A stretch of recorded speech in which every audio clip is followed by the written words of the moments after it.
The weather forecast with MTN. Hello there, it's a pleasure to have you once again for the weather forecast. I hope you had a beautiful day as we look forward tonight to calm weather to dominate the entire nation with a minimum temperature of 14 degrees to be observed in the northwest region, 19 degrees in the Adamawa region, 16 degrees in the west region, 19 degrees in the east region, and 20 degrees in the center and 21 degrees in the north and the far north region of the country. Let's get details now in the southwest region where clear skies will dominate the town of Mount Fay tonight, and in the morning there will be a light drop where showers are expected in Boya and Limbe, a minimum of 17 degrees. Let's go now to the littoral region where showers are expected only in Konsamba tonight, and in the morning Yabasi, Douala and Edea will have precipitation. Now we go to the south region where showers are expected in Ebolowa and Bam, and in the morning I advise you to have your umbrella because Kribi will have rainfall all the day long. Ladies and gentlemen, I invite you to visit the Mofu National Park. Have a good start of the week. Goodbye.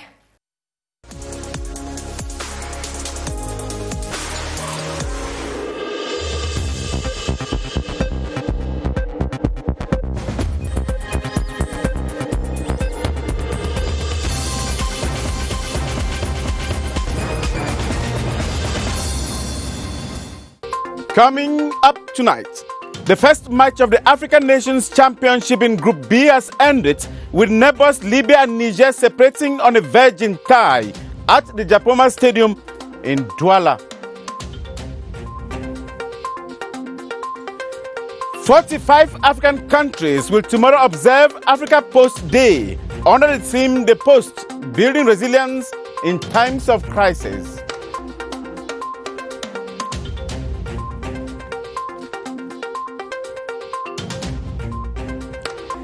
Ibrahim Sharif, the gentleman of honor and charismatic presenter of CRTV's Actualité Hebdo, hands over the French language program to a younger presenter after 25 years of hard work on the top show. The details right now. Thanks for watching the 7:30 news on CRTV. I am Moki Edwin Kinzeka in Yaoundé.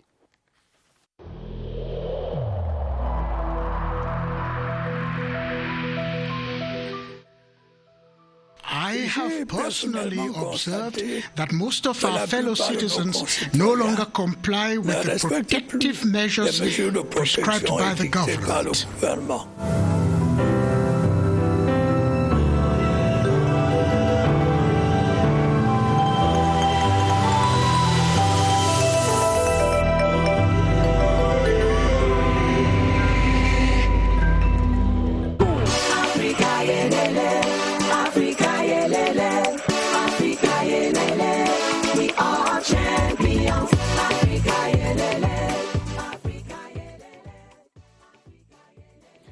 Libya and Niger have played a 0-0 tie at the first match of the African Nations Championship in Group B in Douala. Thousands of football fans and supporters came out at the brand new Japoma Stadium to watch the thrilling encounter. Bonaventure T has the highlights of the match in this report. The first half of the encounter was characterized by a series of unconcretized scoring opportunities on the part of the Mediterranean Knights in the first 20 minutes, with a lead on ball possession. Then came a bounce back from the Nigerians, who tried on several occasions to penetrate the Libyan defense to no avail. Both sides came back from the halftime more determined with the goalkeepers showing proof of dexterity and determination to end with a clean sheet. The different attacks and counter-attacks yielded no fruits as the Nigerians dominated in ball possession and scoring chances, but ran short of glory as Boubacar missed their last opportunity at the 89th minute. The two neighbors have thus separated on a 0-0 tie. They now have to go to the drawing board and see where they went wrong, as the next Group B game promises lots of fireworks. CRTV's reporters deployed to the Japoma Stadium in Douala is Clarice C. Clarice, it was an interesting encounter out there between two neighbors. Welcome to the mixed zone here at the Japoma Sports Complex. It has been 90 minutes of intense play out here, but 0-0 on both sides of the turf at the end of the game. It is the very first game of the Group B, and in a few minutes the second game is going to begin, DRC versus Congo.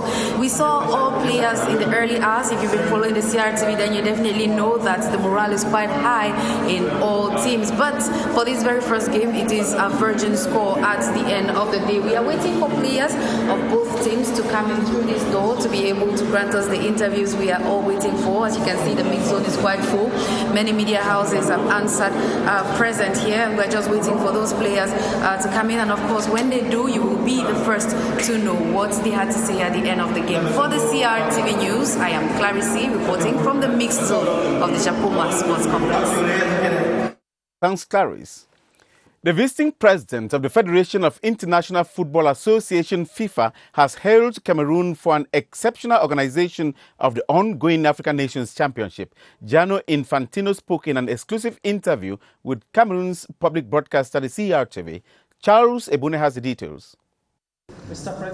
This is the first major television interview by the president of the Federation of International Football Association ever since the deadly coronavirus redefined human life, including the football industry. The impact of COVID-19 to the football family has been huge, obviously. The first impact has been that football has stopped everywhere in the world. The World Football Governing Body had taken extreme measures to weather the pandemic's storm on the football industry. FIFA has designed as the only organization in football a big worldwide COVID relief package of value of 1.5 billion.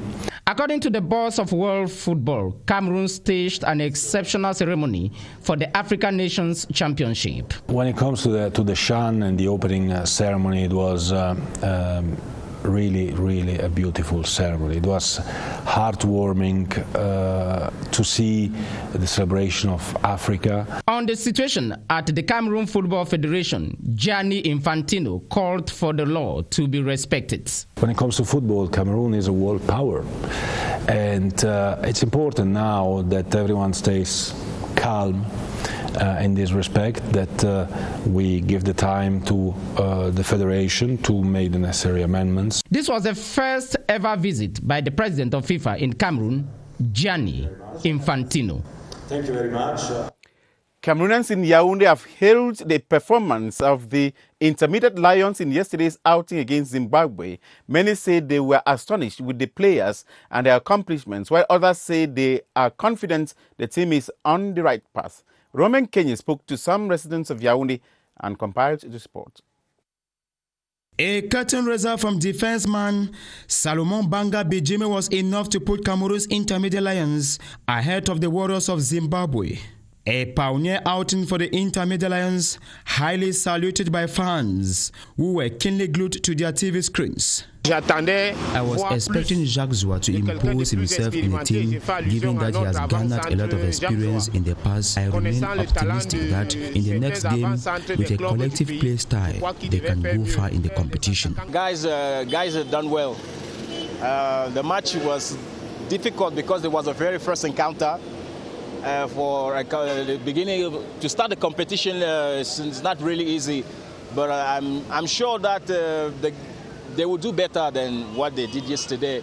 The attacking Armada did not meet expectations as many wished, but hopes are high. A seductive play style can metamorphose in the second group game against Mali, who defeated Burkina Faso 1-0. Mali is a very tough team, but I think that the Intermediate Lions, because they play at home, they will win 1-0 in favor of Cameroon.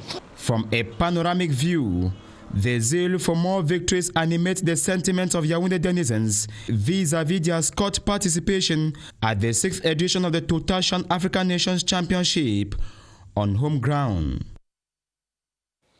Cameroon's intermediate Lions have resumed training after they beat Zimbabwe 1-0 in yesterday's opening match of the African Nations Championship. The exciting encounter was watched by state dignitaries, CAF and FIFA officials, and a crowd of about 10,000 supporters. Baldwin Sama comes back with the highlights of that encounter.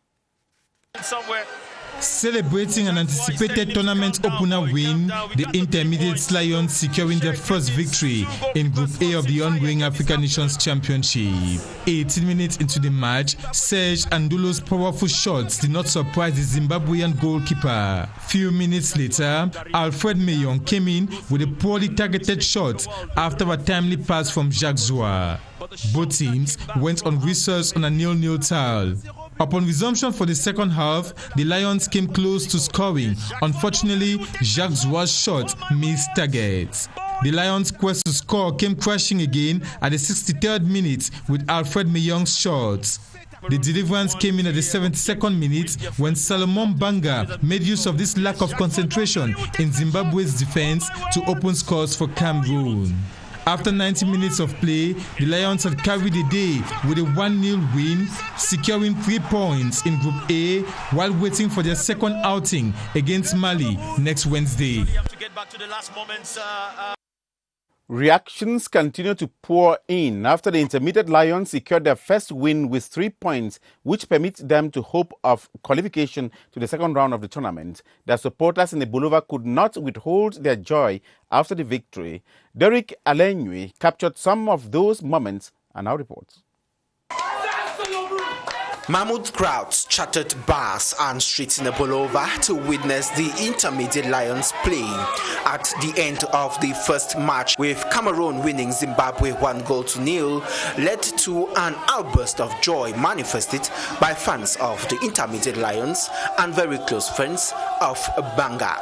I'm so pleased with their performance, and I just wish to say that the technical bureau should see what to do, because there are some loopholes that they need to fill. We had so many opportunities during the first half and during the second half, but we didn't make it. Though this was a dream come true for them, it was least expected by others. The midfield, it failed us. Attack was good.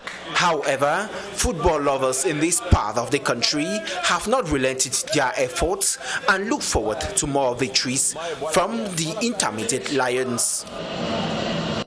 In Bamenda, fans who watched the Intermediate Lions have described their performance as very encouraging. Youths in the region talented in sports have been advised to fully embrace the game. Kilo Valerin Sala reports from Bamenda. A rare football frenzy surfaces out of Bamenda, notorious for its crisis headlines. Fans are rendered tense as the Intermediate Lions continuously squander chances against Zimbabwe. A goalless first half and second half victory expectations are switched on. Most of the Zimbabwean defenders, they know Jacques Zoua. The moment he touches the ball, there are 2 or 3 players around him. The midfielders should come up and score the goals. Second half, Zimbabwe's defensive resilience is breached. Solomon Banga, from a close-range acrobatic display, slams this delightful overkick into an unguarded Zimbabwean net. It will be surprising for so many people to see us in Bamenda coming up to watch football, especially at night.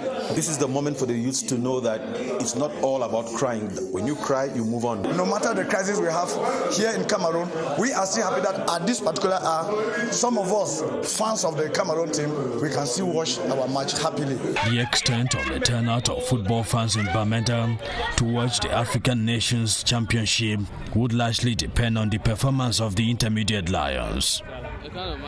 And supporters of the Intermediate Lions in the East region also celebrated the brilliant performance of their team against the Warriors of Zimbabwe during the opening match. Their dream is to see the boys of coach Martin Tungompile lift the trophy at the end of the tournament. Tala LT reports from Betua. Whenever the indomitable Lions of Cameroon take to the pitch, diehard fans in Betwa do not fail to throw in their support.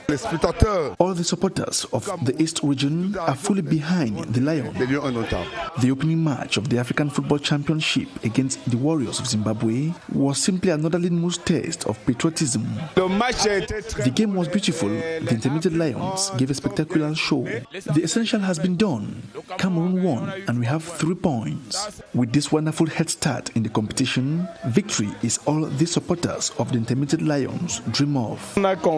We are confident that we will play and win the finals. I'm confident that we will win the chance. The outcome of this first match was good, but critical supporters believe some small adjustments still need to be done in the Lions lineup.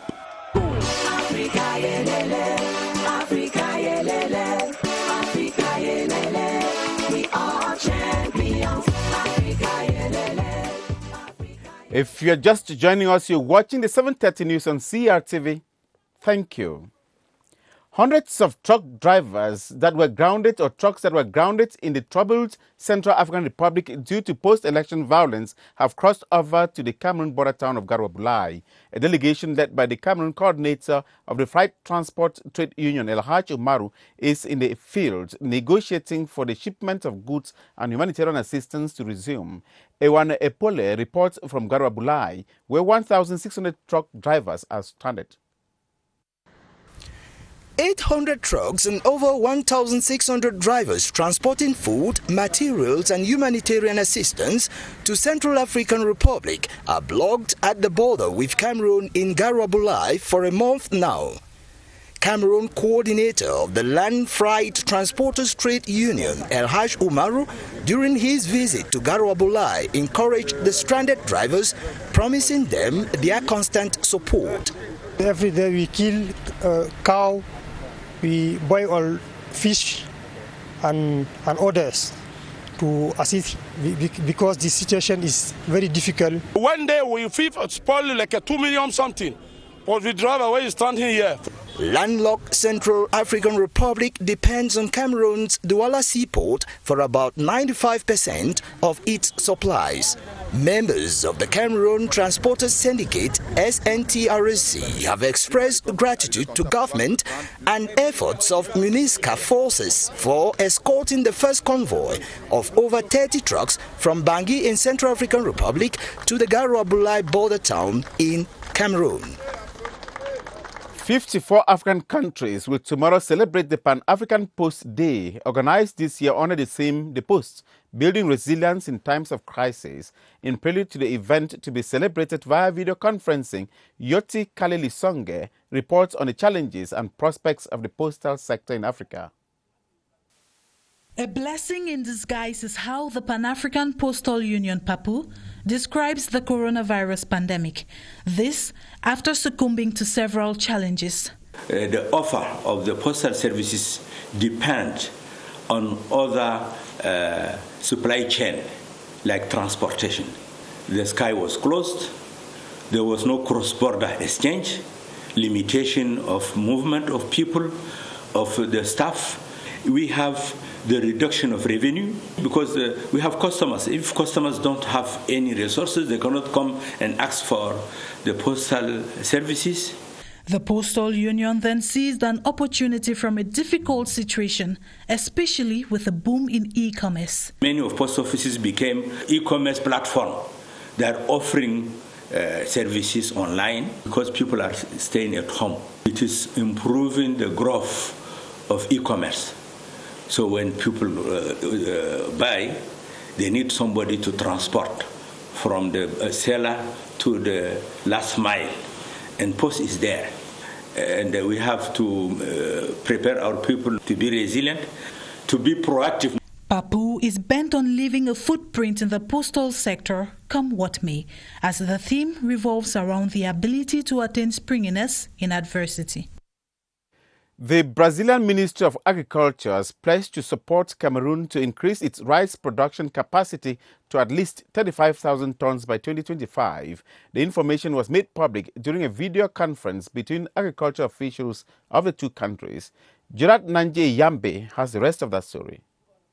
This video conference between the Cameroon Embassy in Brazil, the Ministry of Agriculture in Brazil and Cameroon, provided a veritable platform for both countries to share their experiences in local production while presenting an inventory of how the agri sector is faring amidst challenges. Cameroon's Minister of Agriculture said his country's rice production is hindered by insufficient quality improved seeds, among other inadequacies. Aware of the difficulties faced by Cameroon in rice production, the Ministry of Agriculture in Brazil intends to support its partner, produce 35,000 tons of rice by 2025. They are putting all their effort together to help the Cameroon to be self-sufficient in rice production. We know that Brazil is a big country of agriculture.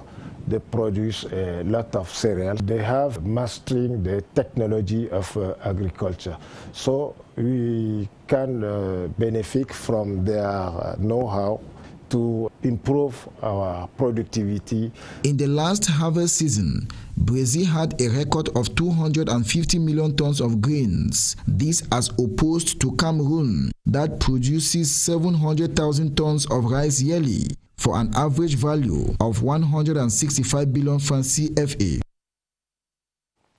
The remains of the late Major General YOUMBA Jean-René have been laid to rest in his native village in Konga, in Puma subdivision of the Littoral region. A message of condolence from the presidential couple Paul and Chantal Biya was delivered to the bereaved family. Dio Temonchon Chiseku has the rest of that story. May the light of the heaven shines upon you, Major General YOUMBA Jean-René. From dust you were made, and unto dust you retain. Such was the commendation by the College of Clergy in Konga village, who prayed for the peaceful rest of the soul of the soldier of timber and caliber lowered into the grave.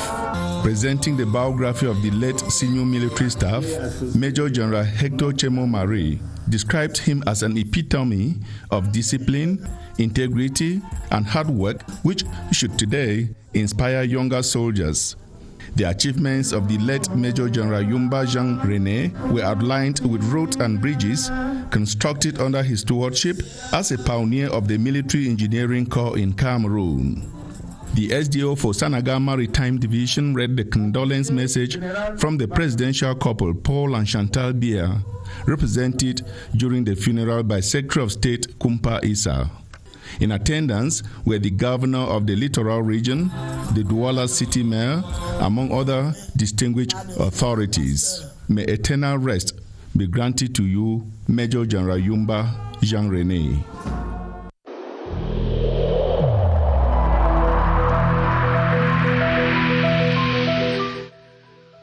I urge you once again to put on your face masks, to wash your hands regularly, and to consult a physician or any other health personnel if you notice any symptoms.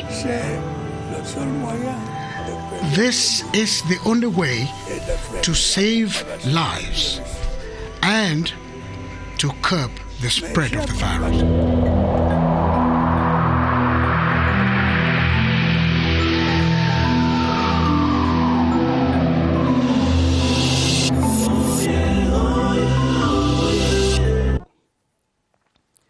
As part of measures to limit the spread of COVID-19 during the African Nations Championship, the mandatory wearing of face masks to stadiums is recommended.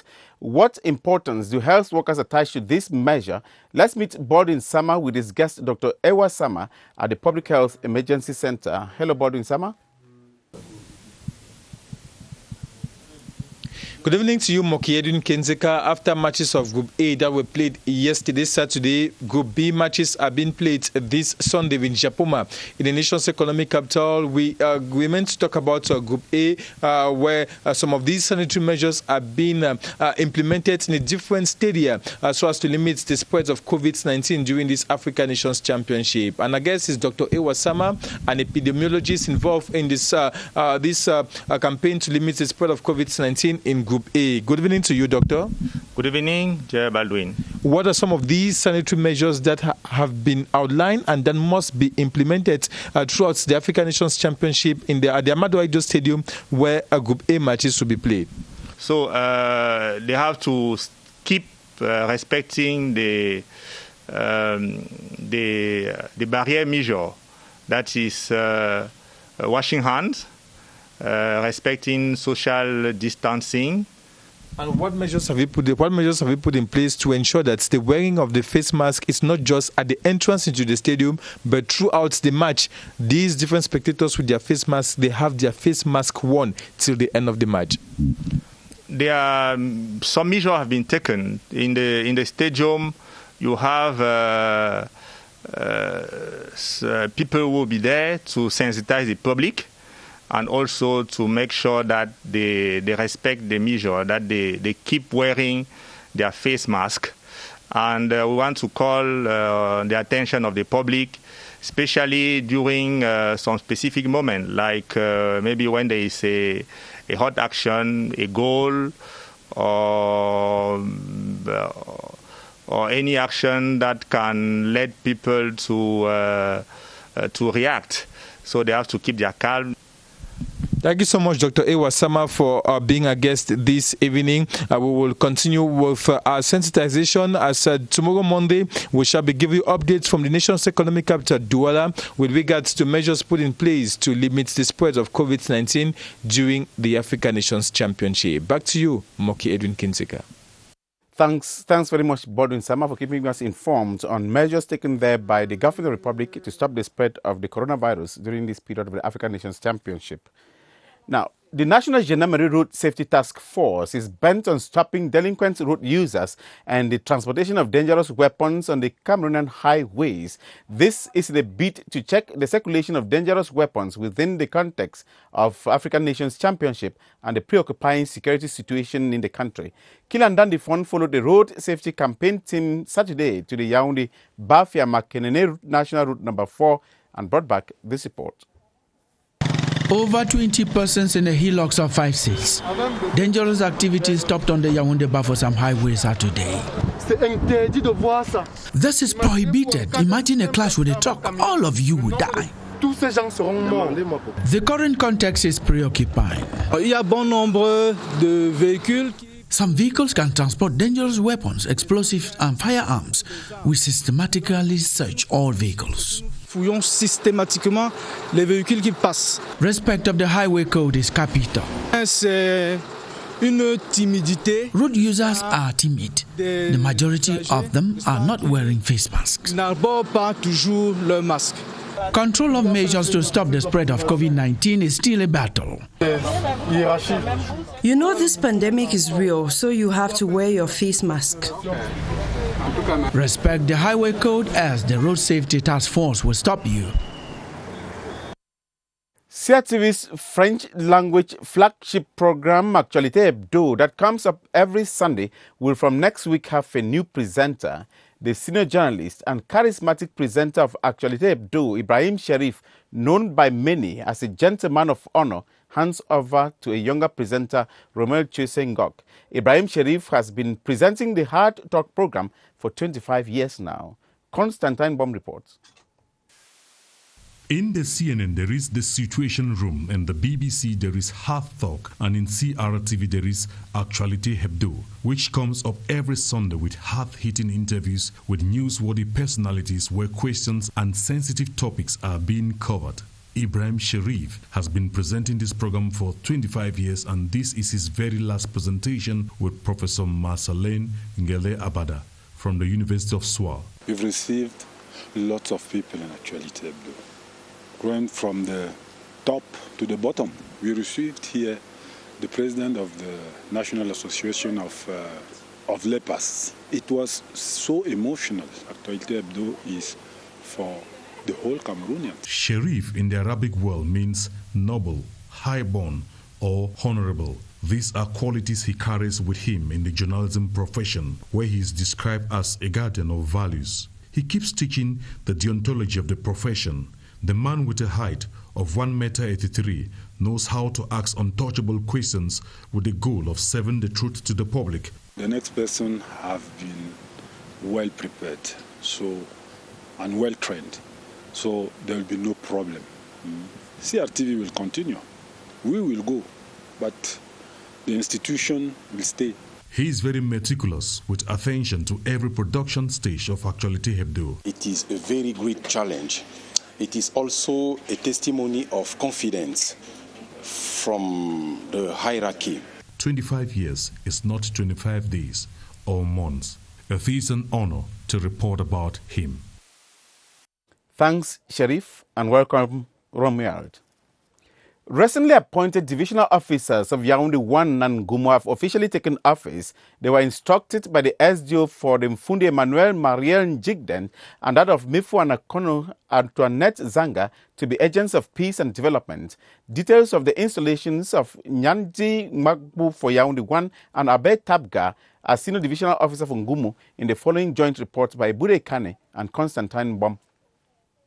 Albert Thabga is not new in Mefo and Akono division. Before this installation in Ngumu, as the new DO, he had worked in Akono. Firm instructions were given to him to maintain peace and order in Ngumu subdivision 45 kilometers from Yaoundé. The main fight is against poverty. Albert Thabga takes over Ngumu at the time when the country is fast-tracking the decentralization process, meaning he has a huge task in making sure the evolved powers are well executed in order to eradicate poverty for a population of about 27,000. 37-year-old Nyanji Ngbatu Arona has taken the command baton of the Yaoundé 1 subdivision, which is host to several institutions as well as diplomatic missions in the country. While commissioning him into his functions, the SDO from Fundi, Emmanuel Maria Jigden, made the following recommendations. To help the mayor to keep the council clean, to put discipline in the milieu of motor taxi. Neutrality and objectivity were also prescribed as the watchwords to the DO in the daily discharge of his duties. He replaces Nama Cosmos Thierry, who moves over to Mbankomo in the same capacity. And that ends the 7:30 news on CRTV. Join Atta Barino Ma in exactly 30 minutes from now for the news in the French language. And tomorrow at 7:30, you will be in the company of Gladys Tata. I am Moki Edwin Kinzeka in Yaoundé. Thank you for watching.